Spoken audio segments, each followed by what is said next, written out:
ಮಧುಮೇಹದ ಕಾಯಿಲೆಯನ್ನು ಕಂಟ್ರೋಲ್ನಲ್ಲಿ ಇಡಬೇಕೇ ಹೊರತು ಅದನ್ನು ಸಂಪೂರ್ಣವಾಗಿ ನಿರ್ಮೂಲನ ಮಾಡಲು ಸಾಧ್ಯವಿಲ್ಲ.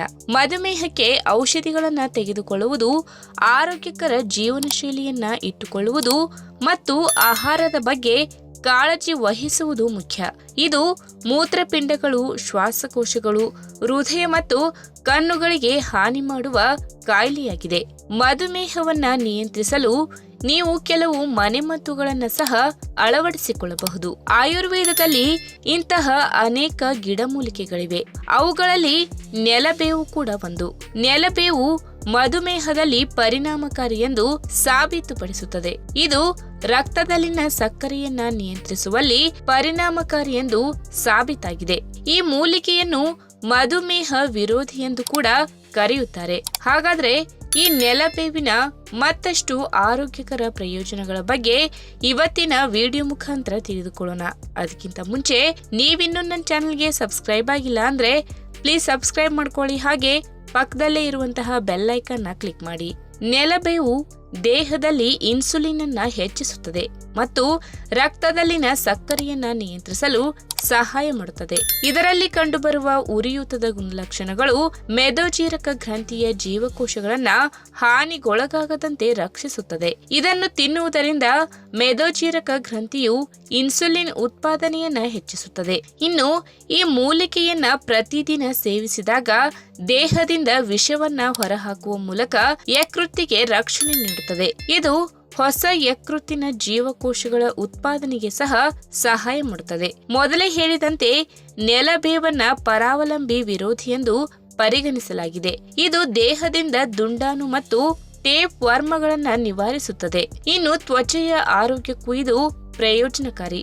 ನೀವು ಪ್ರತಿದಿನ ಇದರ 1 ಲೋಟ ಜ್ಯೂಸ್ ಅನ್ನ ತೆಗೆದುಕೊಂಡಾಗ ದೇಹದಿಂದ ವಿಷವನ್ನ ಹೊರಹಾಕುತ್ತೀರಿ ಮತ್ತು ದದ್ದುಗಳು, ತುರಿಕೆ, ಸುಡುವ ಸಂವೇದನೆ ಮತ್ತು ಕೆಂಪು ಬಣ್ಣಗಳಂತಹ ವಿವಿಧ ತ್ವಚೆಯ ಸಮಸ್ಯೆಗಳಿಗೆ ಇದು ಪರಿಣಾಮಕಾರಿಯಾಗಿದೆ. ಈ ಮೂಲಿಕೆಯು ದೇಹದಲ್ಲಿ ಹೆಚ್ಚಿನ ರಕ್ತವನ್ನ ಸೃಷ್ಟಿಸುತ್ತದೆ. ಇದರಿಂದಾಗಿ ರಕ್ತಹೀನತೆಯ ಸಮಸ್ಯೆಯನ್ನ ನಿವಾರಿಸುತ್ತದೆ. ಇನ್ನು ಇದು ಮಧುಮೇಹದಲ್ಲಿ ಮಧುಮೇಹ ವಿರೋಧಿಯಾಗಿ ಕಾರ್ಯನಿರ್ವಹಿಸುತ್ತದೆ.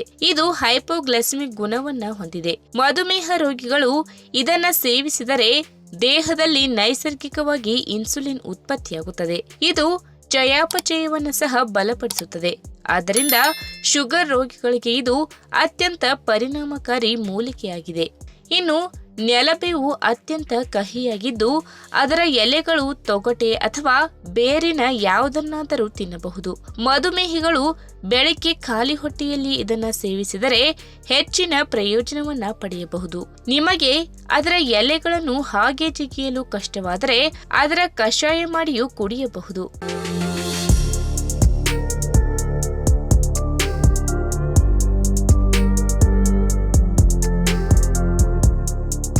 ಸಕ್ಕರೆ ಕಾಯಿಲೆ ಇರುವವರ ಆರೋಗ್ಯ ಇತರರಿಗೆ ಹೋಲಿಸಿದರೆ ಅಷ್ಟೇನು ಚೆನ್ನಾಗಿಲ್ಲ ಎನಿಸುತ್ತದೆ.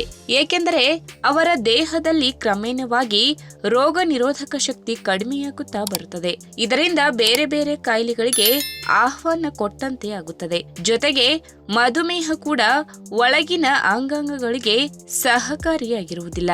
ಹೃದಯ, ಪ್ಯಾಂಕ್ರಿಯಾಸ್, ಕಿಡ್ನಿ ಹೀಗೆ ಪ್ರಮುಖವಾದ ಅಂಗಾಂಗಗಳನ್ನು ತನ್ನ ಹಿಡಿತದಲ್ಲಿ ಇಟ್ಟುಕೊಂಡು ಆಟ ಆಡಿಸುತ್ತದೆ. ಆದರೆ ಸಕ್ಕರೆ ಕಾಯಿಲೆ ಇರುವವರು ನೈಸರ್ಗಿಕವಾಗಿ ಕಂಟ್ರೋಲ್ ಮಾಡಿಕೊಳ್ಳಬೇಕು ಎಂದರೆ ಕೆಲವೊಂದು ಎಲೆಗಳನ್ನು ಜಗಿದು ತಿನ್ನುವುದರಿಂದ ಈ ಸಕ್ಕರೆ ಕಾಯಿಲೆಯನ್ನ ನಿಯಂತ್ರಿಸಬಹುದು.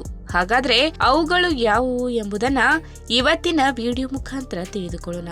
ಅದಕ್ಕಿಂತ ಮುಂಚೆ ನೀವಿನ್ನೂ ನನ್ನ ಚಾನೆಲ್ಗೆ ಸಬ್ಸ್ಕ್ರೈಬ್ ಆಗಿಲ್ಲ ಅಂದ್ರೆ ಪ್ಲೀಸ್ ಸಬ್ಸ್ಕ್ರೈಬ್ ಮಾಡ್ಕೊಳ್ಳಿ. ಹಾಗೆ ಪಕ್ಕದಲ್ಲೇ ಇರುವಂತಹ ಬೆಲ್ ಐಕಾನ್ ಕ್ಲಿಕ್ ಮಾಡಿ. ವೈಜ್ಞಾನಿಕವಾಗಿ ಬಿಲ್ವ ಪತ್ರೆಗಳಲ್ಲಿ ಮಧುಮೇಹ ವಿರೋಧಿ ಲಕ್ಷಣಗಳು ಕಂಡುಬರುತ್ತವೆ ಎಂದು ಸಾಬೀತಾಗಿದೆ. ಇದು ರಕ್ತದಲ್ಲಿನ ಸಕ್ಕರೆ ಪ್ರಮಾಣವನ್ನ ನಿಯಂತ್ರಣ ಮಾಡುವಲ್ಲಿ ಮತ್ತು ಕೊಲೆಸ್ಟ್ರಾಲ್ ಪ್ರಮಾಣವನ್ನ ಹೆಚ್ಚು ಮಾಡುವಲ್ಲಿ ಕೆಲಸ ಮಾಡುತ್ತದೆ. ಏಕೆಂದರೆ ಬಿಲ್ವ ಪತ್ರೆ ಹೈಪೋಗ್ಲೈಸೆಮಿಕ್ ಆಗಿದ್ದು ತನ್ನಲ್ಲಿ ಆಂಟಿ ಆಕ್ಸಿಡೆಂಟ್ ಲಕ್ಷಣಗಳನ್ನ ಹೇರಳವಾಗಿ ಹೊಂದಿದೆ. ನಮಗೆಲ್ಲ ಗೊತ್ತೇ ಇರುವ ಹಾಗೆ ಯಾವ ಆಹಾರ ಪದಾರ್ಥಗಳು ಅಥವಾ ಗಿಡಮೂಲಿಕೆಗಳು ಹೈಪೋಗ್ಲೈಸೆಮಿಕ್ ಆಗಿರುತ್ತವೆ ಅಥವಾ ಅವುಗಳಲ್ಲಿ ಕಡಿಮೆ ಗ್ಲೈಸೆಮಿಕ್ ಸೂಚ್ಯಂಕ ಇರುತ್ತದೆ, ಅಂತಹವು ಸಕ್ಕರೆ ಕಾಯಿಲೆಯ ನಿಯಂತ್ರಣದಲ್ಲಿ ಕೆಲಸ ಮಾಡುತ್ತವೆ. ಮುಖ್ಯವಾಗಿ ಪ್ಯಾಂಕ್ರಿಯಾಸ್ ಗ್ರಂಥಿಯನ್ನ ಬಲಪಡಿಸಿ ಇನ್ಸುಲಿನ್ ಉತ್ಪತ್ತಿಯನ್ನ ಹೆಚ್ಚಿಸಿ ರಕ್ತದಲ್ಲಿನ ಸಕ್ಕರೆ ಪ್ರಮಾಣವನ್ನ ನಿಯಂತ್ರಣ ಮಾಡುತ್ತದೆ. ಇನ್ನು ಬೆಳಗಿನ ಸಮಯದಲ್ಲಿ ಖಾಲಿ ಹೊಟ್ಟೆಯಲ್ಲಿ 4 ರಿಂದ 5 ಬಿಲ್ವಪತ್ರೆ ಜಗಿದು ತಿನ್ನಬೇಕು. ಇದು ಕ್ರಮೇಣವಾಗಿ ಮಧುಮೇಹವನ್ನ ನಿಯಂತ್ರಣ ಮಾಡುವಲ್ಲಿ ಯಶಸ್ವಿಯಾಗುತ್ತದೆ. ಬೇಕೆಂದರೆ ಬಿಲ್ವಪತ್ರೆ ರಸ ತಯಾರಿಸಿ ಕೂಡ ಕುಡಿಯಬಹುದು. ಸ್ವಲ್ಪ ಕಾಳು ಮೆಣಸಿನ ಪುಡಿ ಜೊತೆ ಬ್ಲೆಂಡ್ ಮಾಡಿ ಕುಡಿದರೆ ಬಹಳ ಒಳ್ಳೆಯದು. ಕೆಲವರು ತುಳಸಿ ಎಲೆಗಳನ್ನ ಸಹ ಜೊತೆಗೆ ಸೇರಿಸಿಕೊಂಡು ಸೇವನೆ ಮಾಡುತ್ತಾರೆ. ಇದು ಸಹ ಮಧುಮೇಹವನ್ನ ಮತ್ತು ರಕ್ತದಲ್ಲಿನ ಕೊಲೆಸ್ಟ್ರಾಲ್ ಪ್ರಮಾಣವನ್ನ ಕಡಿಮೆ ಮಾಡುತ್ತದೆ. ಆದರೆ ಯಾವುದೇ ಕಾರಣಕ್ಕೂ ಗರ್ಭಿಣಿ ಮಹಿಳೆಯರು ಬಿಲ್ವಪತ್ರೆ ಅಥವಾ ಬಿಲ್ವದ ಕಾಯಿಗಳನ್ನ ಸೇವಿಸುವ ಪ್ರಯತ್ನ ಮಾಡಬಾರದು. ಅಷ್ಟೇ ಅಲ್ಲದೆ ಮುಂದೆ ಮಗು ಪಡೆಯಬೇಕು ಎಂದುಕೊಂಡಿರುವವರು ಕೂಡ ಬಿಲ್ವಪತ್ರೆ ಸೇವನೆ ಮಾಡುವುದು ಬೇಡ. ಇನ್ನು ಸಕ್ಕರೆ ಕಾಯಿಲೆ ಇರುವವರು ಸರಿಯಾದ ಜೀವನ ಶೈಲಿಯ ಜೊತೆಗೆ ಕಟ್ಟುನಿಟ್ಟಿನ ಆಹಾರ ಪದ್ಧತಿ ಹಾಗೂ ವೈದ್ಯರು ನೀಡುವ ಔಷಧಿಗಳನ್ನು ಸರಿಯಾಗಿ ತೆಗೆದುಕೊಂಡು ಹೋದರೆ ಮಧುಮೇಹ ಸಮಸ್ಯೆಯಿಂದ ತಕ್ಕ ಮಟ್ಟಿಗೆ ಪಾರಾಗಬಹುದು. ಮುಖ್ಯವಾಗಿ ಸಕ್ಕರೆ ಕಾಯಿಲೆ ಇರುವ ರೋಗಿಗಳು ಆದಷ್ಟು ಆಹಾರ ಕ್ರಮದಲ್ಲಿ ಪ್ರೋಟೀನ್ ಅಂಶಗಳು, ನಾರಿನಾಂಶ ಹೆಚ್ಚಿರುವ ಆಹಾರಗಳು, ಆದಷ್ಟು ತಾಜಾ ಹಣ್ಣು ಮತ್ತು ತರಕಾರಿಗಳು, ಕಡಿಮೆ ಕೊಬ್ಬಿನಾಂಶ ಇರುವ ಡೈರಿ ಉತ್ಪನ್ನಗಳು ಇತ್ಯಾದಿಗಳನ್ನ ಸೇವನೆ ಮಾಡಬೇಕು. ಮಧುಮೇಹಿಗಳು ತಮ್ಮ ಉಪಹಾರಕ್ಕೆ ಅವಲಕ್ಕಿಯನ್ನ ಸೇವನೆ ಮಾಡುವ ಅಭ್ಯಾಸ ಇಟ್ಟುಕೊಂಡರೆ ಬಹಳ ಒಳ್ಳೆಯದು.